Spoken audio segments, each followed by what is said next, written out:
ہم نے رمضان کو تو رخصت کر دیا، لیکن ذرا ہم سوچیں کہیں ایسا تو نہیں کہ ہم نے رمضان کے ساتھ ہی اپنے تقوی، اپنے ایمان، اللہ سے محبت بھرے تعلق کو، نیکیوں کی دوڑ کو، نمازوں کے شوق کو، قرآن سے دوستی کو تو ساتھ رمضان کے رخصت تو نہیں کر دیا؟ کیا میں رمضان کے بعد بھی مسلمان ہوں؟ کیا میں رمضان گزر جانے کے بعد بھی اپنے رب کی فرما بردار ہوں؟ کیا قرآن سے تعلق میرا ابھی بھی برقرار ہے؟ کیا رمضان گزر جانے کے بعد ابھی بھی میں اپنی نمازوں کی حفاظت کرتی ہوں؟ کیا جو میں نے رمضان میں اللہ سے محبت کا ایک تعلق بنایا تھا وہ ابھی بھی برقرار ہے؟ اگر رمضان کے بعد بھی یہ سب چیزیں برقرار ہیں تو مبارک ہو آپ کو، آپ کا رمضان قبول کر لیا گیا، آپ کو چن لیا گیا۔ اور اگر ایسا نہیں ہے،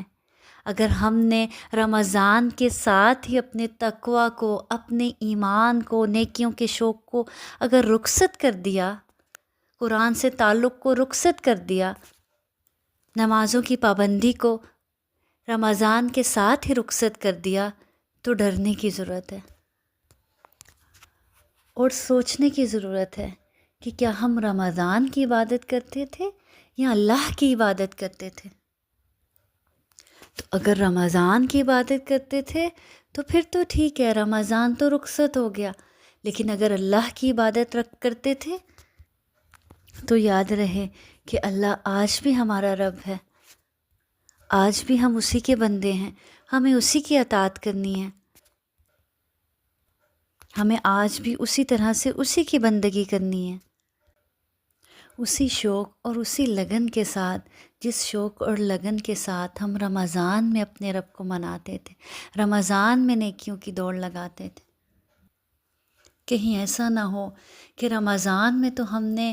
رو رو کر اپنے رب کو منایا اور رمضان گزر جانے کے بعد دوبارہ ناراض کرنے والے نہ بن جائیں۔ ہمیں کثرت سے یہ دعا بھی مانگنی چاہیے اپنے رب سے، یا مقلب القلوب ثبت قلبی علی دینک، اے دلوں کو الٹ پلٹ کرنے والے، میرے دل کو اپنے دین پر جما دے۔ اور یاد رہے کہ رمضان تو ہماری زندگی میں اس لیے آیا تھا کہ ہمارے تقوی کو، ہمارے ایمان کو، ہمارے اللہ سے تعلق کو بڑھا کے جائے، نہ کہ اس لیے کہ یہ تقوی، یہ ایمان، یہ اللہ سے بنے ہوئے تعلق کو ساتھ لے جائے۔